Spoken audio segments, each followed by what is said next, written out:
ಇದು ಮಾತ್ರ ಜ್ಞಾಪನ ಮಾಡಿಕೊಳ್ಳಿ. ಒಬ್ಬ ನಡತೆಯನ್ನು ಸರಿಪಡಿಸಿಕೊಂಡು ತನ್ನ ತಂದೆ ತಾಯಿನ ಸನ್ಮಾನಿಸಿ ಅವನು ಸಾಯುವಂತ ಕಾಲದಲ್ಲಿ ಅನ್ನ ಹಾಕಿ ಚೆನ್ನಾಗಿ ನೋಡ್ಕೋಬೇಕು ಅಂತಂದ್ರೆ ಸ್ಕೂಲು ಕಾಲೇಜುಗಳ ಪಾಠಗಳಲ್ಲಿ ಖಂಡಿತವಾಗಲು ಆಗಲ್ಲ. ಅದರಲ್ಲಿ ಭಕ್ತಿ ಇಲ್ಲ, ಭಕ್ತಿ ಇಲ್ಲ ಪ್ರೇರಣೆ. ಅರ್ಥ ಮಾಡ್ಕೋಣ. ಮೂಢ ಭಕ್ತಿಲಿದೆ ಅನ್ನೋ ಒಂದು ಸಾರಿ ಆಲೋಚನೆ ಮಾಡಿ. ಜ್ಞಾನ ಅಲ್ಲಿಲ್ಲ. ಬೈಬಲ್ ಸತ್ಯವೇದ ಗ್ರಂಥದಲ್ಲಿದೆ ಮಹಾಜ್ಞಾನ. ಕಾಡು ಮೃಗಗಳನ್ನು C for cat, D for dog ಉಂಟು ಮಾಡಿದಂಥ ದೇವರು ಬೈಬಲಲ್ಲಿರುವಂಥ ಸತ್ಯ ದೇವರಾಗಿದ್ದಾನೆ. ಅದುವೇ ಯೇಸು ಕ್ರಿಸ್ತನಾಗಿದ್ದಾನೆ ಪ್ರೇಮ.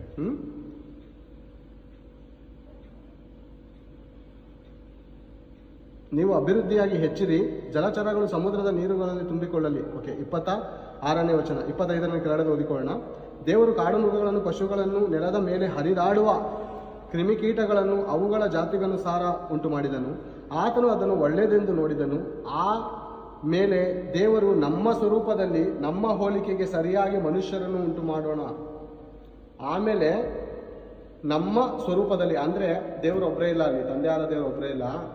ತಂದೆಯಾದ ದೇವರು, ಯೇಸು ಕ್ರಿಸ್ತನು, ಪರಿಶುದ್ಧಾತ್ಮನು 3 ಜನ ಇದ್ದಾರೆ. ಒಬ್ಬರಿಗಿಂತ ಹೆಚ್ಚಾಗಿದ್ರೆ ನಾನು ಅಂತ ಬರಲ್ಲ, ನಾವು ಅಂತ ಬರ್ತಾರೆ.